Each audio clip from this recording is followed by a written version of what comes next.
Hello friends, आपका स्वागत है स्टडी होम सेंटर पर। तो आप लोग कैसे हो? मैं आशा करता हूँ आप लोग स्वस्थ होंगे और कार्य जबरदस्त से कर रहे होंगे। तो आज का वीडियो है क्लास 10 के लिए। किसके लिए? क्लास 10 के लिए है। आज का जो वीडियो है क्लास 10 के लिए है मैथ का। किसका है? मैथ का जो है चैप्टर 5 यानी अध्याय 5 जो है उसका हम देखेंगे इस वीडियो में। क्या देखेंगे? इंट्रोडक्शन पढ़ेंगे। क्या पढ़ेंगे? इंट्रोडक्शन पढ़ने वाले। क्या पढ़ेंगे?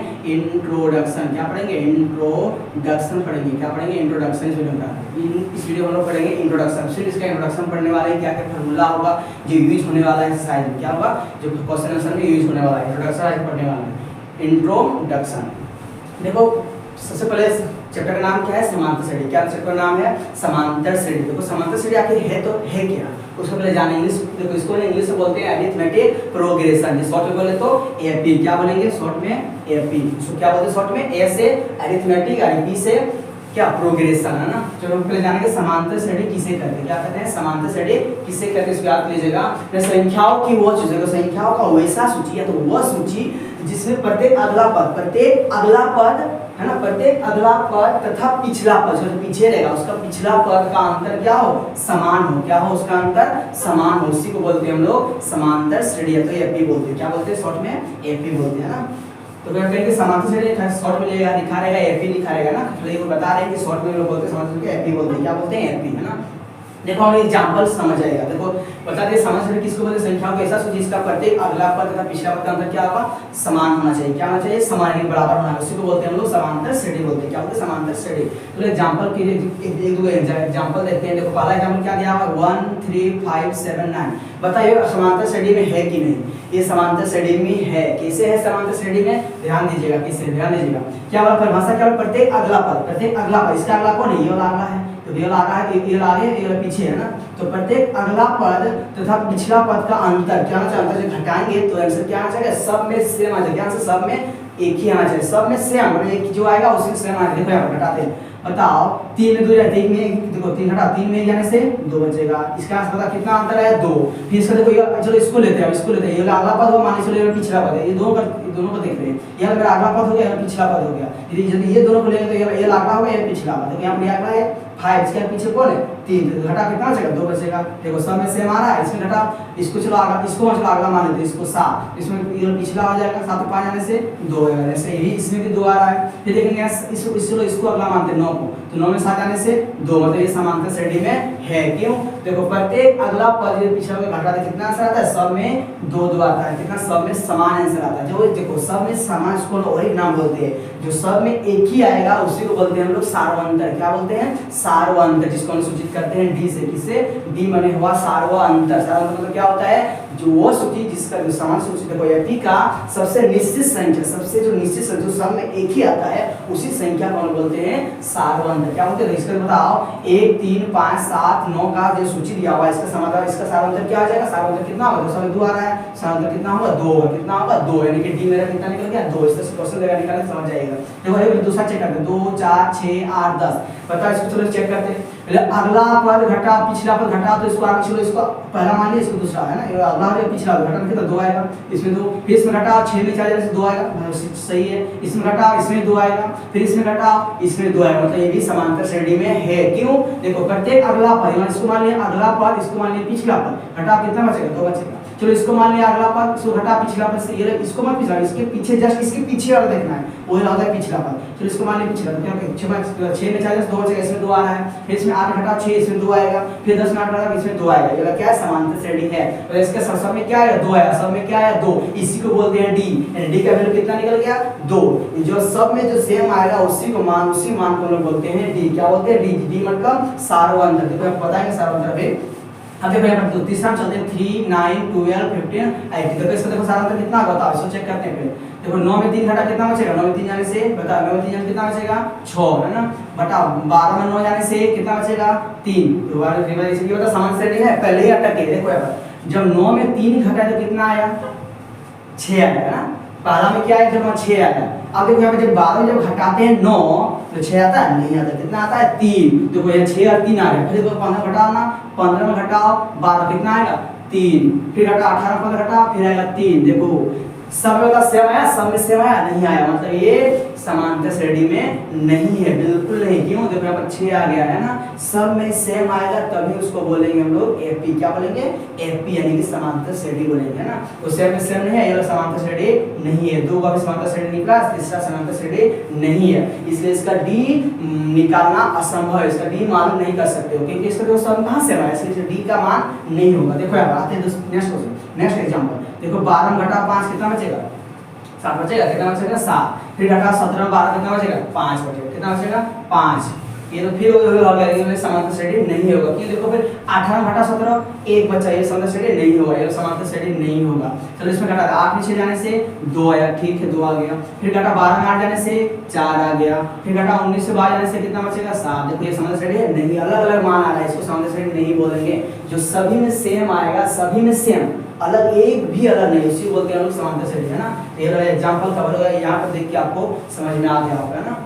चलो हम नेक्स्ट बोले थे सार्वंतर, बोले अभी क्या बोले थे? अभी बोले थे हम सार्वंतर क्या होता है, अभी बताने वाले हैं। देखो सार्वंतर क्या होता है, जिसको हम डी से सूचित करते हैं, किससे सूचित करते हैं?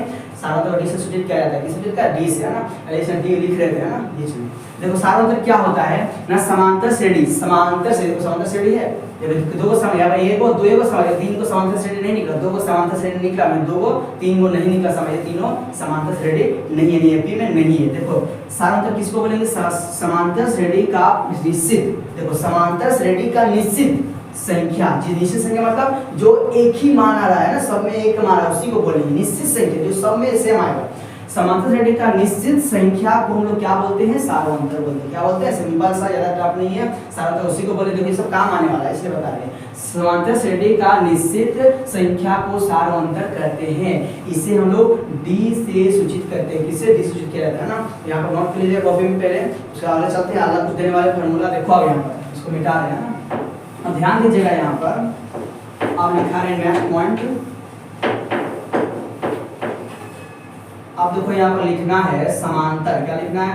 समांतर श्रेणी, क्या लिखना है? समांतर श्रेणी का व्यापक रूप, व्यापक रूप मतलब समांतर श्रेणी किस रूप में रहता है ना, किस रूप में रहता है ना, किस रूप में रहता है बताना है। देखो किस रूप में रहता है, पहली बात लेगा पहले A1 A2, ये 1 है ना, A1 A2 A3 A4 A5 A6 A7, इसे चलते रहता है ना। समांतर श्रेणी किस रूप में रहता है? A1 A2 A3 A4 A5 A6 A7, इसे चलते रहता, जितना चला है आगे जाइए ना। जैसे मान लीजिए एग्जांपल लेते हैं, चलो और बार दिखा देगा ना। देखो A1 पहले A2, देखो इसको लिख सकते हैं, A का मतलब क्या हुआ? प्रथम पर, A का मतलब होता है प्रथम पर, है ना। देखो A लिख दिए, A का लिख दिए, ऐसा लिखेंगे। अब देखो A2 A प्लस D लिखना है, किस तरह लिखना है? A2 का मतलब हुआ A प्लस D, A को D लिख देना है ना। देखो यहाँ पर देखो 2 यहाँ इस पर, देखो नीचे 2 है तो एक ही डी लिखना है ना। देखो यहाँ पर फिर कमा देते हैं, और वो फिर A3 को किस तरह लिख सकते हैं? A plus 2D। क्या करना? कुछ नहीं करना है, देखो नीचे कितना है? 3, उसमें से एक डी घटा देना, एक कम करके लिख देना है वहाँ पर, है ना। देखो कमा A4 है, क्या है? A4 को किस तरह लिख सकते हैं? A प्लस देखो 4D, इसको क्या लिखेंगे? 3D, क्या लिखेंगे? 3D का पीछे चल जाना है, लिखेंगे A, जो A5 का लिख रहे हैं, A5 का किस रूप में लिख सकते हैं? A प्लस 5 है, उसकी कदम पीछे आ जाओ, कितना होगा? 4D हो जाएगा, क्या होगा? 4D। अब देखो XC का लिख रहे हैं, AC का लिख रहे हैं, A6 का लिख रहे हैं, तो A होगा प्लस, मतलब नीचे कितना है? 6, तो उसके एक कदम पीछे आ जाओ, 5D हो जाएगा। A7 दिया हुआ है, A7 को किस तरह लिखेंगे? A प्लस 7 को कर देते हैं 6, एक कदम पीछे होगा, इस तरह चलते रहना है ना, जितना चलो आगे जा सकते हो, है ना। देखो A का एक छोड़ देना है, देखो A है, कितना नीचे? A है, नीचे कितना? 1, इसलिए एक को डी लिखेंगे। देखो एक को रहेगा तो एक घटा के लिखेंगे ना, एक देखो यहाँ 2 को था तो 1 को डी लिखे, ये 3 को था 2 को डी लिखे, ये 4 था इसे 3 को डी लिखे, 5 था 4 को डी लिखे, एक कदम पीछे। यहाँ पर 1 को था 1 को डी नहीं लिखे, एक कदम पीछे जाएगा ना, इसलिए ये होता है एपी का व्यापक रूप। एपी मतलब समांतर श्रेणी का व्यापक रूप। देखो आप कुछ फार्मूला लिखाते हैं, कुछ इंपॉर्टेंट फार्मूला लिखाएंगे। देखो यहाँ पर क्या लिखेंगे? एपी का एनवा पद क्या होता है? एपी का एनवा पद फार्मूला क्या होता है? ध्यान दीजिएगा, एपी का एनवा पद, इसको याद लीजिएगा ना, ये बहुत इंपॉर्टेंट फार्मूला है, क्वेश्चन बनाने में बहुत सहायता करेगा। क्या बोले? एपी का एनवा पद, है ना। क्या होता है एपी का एनवा पद फॉर्मूला क्या होता है याद कर लीजिएगा, होता है एन। क्या होता है एन बराबर होता है a plus n minus 1 into d होता है। क्या होता है एपी का एनवा पद बराबर ए एन बराबर होता है ए एन। देखो यहाँ पर लिखना ए लिखना थोड़ा बड़ा, उसके छोटा मोटा लिखना नीचे एन, है ना। ए एन का मतलब हुआ ए प्लस एन माइनस, देखो a plus n minus 1 into d बोलना है। अब देखो यहाँ पर लिखा दे रहे हैं, देखो यहाँ पर ए नया चीज आया, क्या ए आया, लिखो जहाँ लिख देना जहाँ जहाँ ए क्या है बताओ, ए क्या है, ए मेरा प्रथम पद। प्रथम पद कहने का जिसे कि देखो संख्या दिया हुआ है, इससे देखो एक श्रेणी दिया हुआ है, ये तो समझ पता समझ श्रेणी में है। हाँ देखो सब में दो दो आ रहा है, सब में देखो 4 जन से 4 जन 2 बचेगा, 6 जन से 2 बचेगा, 8 जन 2 बचेगा, सब में 2 ही बचेगा, ये समांतर श्रेणी में है। तो ये देखो 2 क्या है, ये a1 है, a4 क्या है, a2। देखो यहाँ पे लिखा था a1 a2 इस रूप में रहता है इस तरह से। 6 क्या है a3 है, 4 8 क्या है a4 है। इस जितना ही रहेगा तो ये मेरा कि जो फर्स्ट में आता है उसको बोलते हैं a1। ये a क्या है मेरा प्रथम पद, मेरा क्या प्रथम पद, इसको बोलेंगे द्वितीय पद, इसको तृतीय पद, इसको चतुर्थ पद, है ना, इससे जाते रहता है ना। तो ये मेरा क्या है प्रथम पद, इसको क्या बोलेंगे प्रथम पद। n मेरा क्या है याद रखें, n जो है n मतलब होता है जाय को काय को संख्या दिया हुआ है, n मतलब होता है पदों की संख्या। काय पद है 1 2 3 4, तो n मेरा 4 होगा, कितना होगा ये रहेगा 2 4 6 8 10 12 ऐसे रहेगा। तो ये n का मतलब होता है काय को वहां पर पद है, गणो 1 2 3 4 5 6, मतलब n यहाँ कितना है 6 है ना। इससे बोलते हैं n का मतलब हुआ पदों की संख्या। क्या बोलेंगे पदों की संख्या, पदों की संख्या बोलेंगे, मतलब क्या होता है पदों की संख्या। अब नया चीज क्या है डी को है, हम डी बोले क्या होता है सारवंतर, पहले बता दिए डी का मतलब होता है सारवंत। क्या होता है सारवंत, सारवंत मतलब देखो यहाँ पर देखो इसमें बता 4 में कितना होगा 2 बचेगा, 6 जाने से 2 बचेगा, 8 जाने से 2 बचेगा, 10 8 में कितना 2 बचेगा, फिर 2 बचेगा। मतलब ये क्या है सभी मेरा समांतर श्रेणी में है। क्यों देखो सबका सेम आया आंसर, कितना सबका सेम आया, तो इसका डी कितना निकल गया 2 निकल गया, डी जो निकलेगा 2 निकलेगा, ठीक है सब में समान आया ना। यदि ए को मेरा गलती से 8 है तो समांतर डी का निकालना असंभव है, डी का मान नहीं निकलता वहां से, है ना। इसलिए बोलते हैं डी का मतलब होता है सब में समान आना चाहिए, सब में एक ही मान आना चाहिए, है ना। अब चलो नेक्स्ट बात देखो यहाँ पर, अरे वो नया चीज क्या है ए एन, एन का मतलब क्या होगा देखो यहाँ पर ए एन का मतलब हुआ, देखो एन का मतलब क्या है एपी का एनवा पद लिख देना है यहाँ पर, एपी का एनवा पद है। क्या है एपी का एनवा पद है, एनवा पद है। ये पूछेगा बता ए का मतलब क्या था मतलब प्रथम पद, एन का मतलब क्या था पदों की संख्या, और डी मतलब क्या था सारवंतर है, एन मतलब एन का मतलब होता है एपी का एनवा पद। इतना फार्मूला बहुत इंपॉर्टेंट है, और एक फॉर्मूला लिखा तो चैप्टर खत्म हो जाएगा। तो इतना फार्मूला से आप लोग जो 5 पार्ट है उसका क्वेश्चन आंसर बहुत इजी से बना देगा, बहुत इजी से बताने वाले हैं लेक्चर 2 में, है ना। लेक्चर 1 देखेंगे कुछ क्वेश्चन हो जाए तो इसको मिटा रहे हैं, लिख लीजिएगा।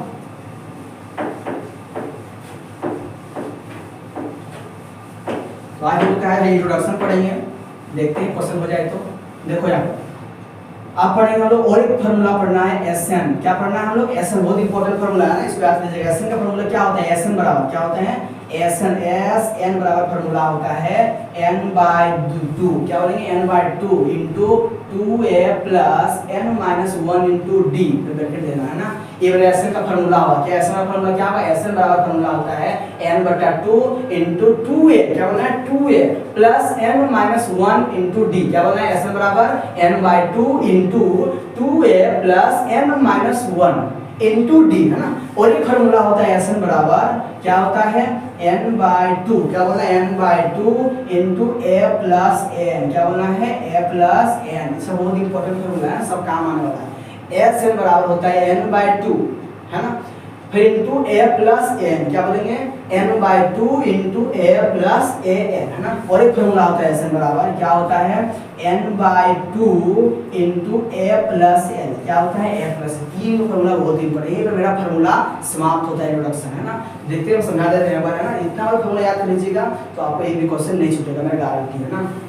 एसएन बराबर क्या फार्मूला क्या होता है n/2 into a plus l होता है। जहां देखो जहां ये लिख देते सबका इंट्रोडक्शन, जहां ये मेरा को पता है इसमें क्या क्या नया चीज है। देखो ये है तो यार ये बराबर क्या होता है न प्रथम पद है, क्या क्या प्रथम पद, और n क्या है पदों की संख्या, क्या है पदों की संख्या, n क्या है पदों की संख्या। और d है, d बराबर क्या होगा सारवंत, इसको लिखा चुके हैं सारवंतर। और एक चीज क्या है मेरा ये देखो a लिख दिए, n भी लिख दिए, d भी लिख दिया, मतलब क्या बचा है एसएन बचा, एस एन बराबर पद क्या होगा एन पदों का एस एन में मतलब हुआ एन पदों को और ये है एन, इसको एन लिख देते पहले। एन का मतलब क्या हुआ एपी का एनवा पद, एपी का एनवा पद क्या है एन जो है एपी का एनवा पद है, पहले लिखा दिया। देखो दो चीज नया हुआ ये है और वो एल का नया चीज है। तो एल बराबर क्या होता है अंतिम पद, क्या होता है अंतिम, क्या बोलेंगे अंतिम पद है ना। और ये क्या है एस एन, एस एन का मतलब क्या हुआ देखो ए एन और एल ये दोनों सेम है, क्या है दोनों सेम अंतिम में ही आता है, इसलिए एल का मतलब अंतिम पद, इसको दोनों का सेम, इसका दोनों का क्या है सेम ही होता है ना। मतलब लास्ट में हमेशा दोनों क्या है लास्ट में रहता है। कोई जैसे कि 2 6 6 टोटल लास्ट में, अंतिम पद कितना है 8, मतलब ये वाला अंतिम पद, ये वाला एल का वैल्यू है और ये एन का वैल्यू, दोनों का वैल्यू एल 8 ही है ना। जो अंतिम में रहेगा डॉट डॉट करके अंतिम में रहेगा उसी को बोलते हैं एल बोलो चाहे एन बोलो ना। अब नया चीज क्या है एस एन का मतलब क्या होगा एस एन का मतलब हुआ ना कुल पदों की योग, कुल पदों का योग है, क्या बोलेंगे एन पदों का योग, एन पदों का योग। एस एन का मतलब हुआ एन पदों का योग, इसका मतलब किसी को श्रेणी दिया हुआ है इस तरह से दिया हुआ है, इस डॉट डॉट के दिया हुआ है, यहाँ पर बताना इसका योग कितना होगा, इसका योग जोड़ो कितना होगा टोटल, उसी को बोलते हैं एस एन। तो सबका एस एन निकाल के पहले जोड़ देंगे, इसको जोड़ना है, क्या करना है इसका सबको जोड़ना है, उसी को बोलते हैं हम लोग एस एन। क्या बोलते हैं एस एन। तो इतना फॉर्मूला याद कर लीजिएगा तो आपको एक भी क्वेश्चन डाउट नहीं आएगा, तो याद रखिएगा इतना फॉर्मूला याद करना है। देखने से पहली बार चैनल को सब्सक्राइब करिए और बेल आइकन प्रेस करके वीडियो शेयर की जगह देख सकते हैं ना। तो नेक्स्ट वीडियो लाएंगे लेक्चर 2 में देखेंगे क्वेश्चन। लेक्चर 2 में क्या देखेंगे बहुत इंपॉर्टेंट क्वेश्चन देखेंगे लेक्चर 2 में। धन्यवाद।